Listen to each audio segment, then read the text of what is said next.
என்னன்னு நீ இப்போ என்ன சொன்ன? சந்தோஷத்துல குண்டாயிட்டீங்கன்னு. இல்லை சுவையான சாப்பாடு.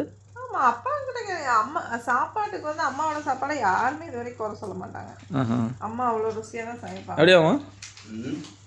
சொல்லு சுபாஷ், மம்மட் சொல்லு. சாப்பாடுலாம் ருசியாக தான் இருக்கும். எனக்கு காரம் பத்தாது, அவ்வளோதான். இல்லை, சாப்பாடுலாம் நல்லா தான் ஜோப்பில் ஒன்றும் கரெக்ட் இல்லை. உங்களுக்கு சாப்பாடு போதிய அளவுக்கு வசதி இல்லாதனால தான் உங்களுக்கு உடம்பு கம்மியாயிடுச்சு. வசதி குறைவா கரெக்டாக செஞ்சு கொடுக்க முடியல, அவ்வளோ வேலைக்கு போகிறேன். இல்லை மாமா, இப்போ 3 இப்போ நான் அத்தையோடு சேர்த்து 4 பேர்த்தில் யார் சமைப்பாரு நல்லாயிருக்கும்? அத்தை தான் நல்லா இருக்கும். ரெண்டாவது சுபா நல்லா சமைப்பான்.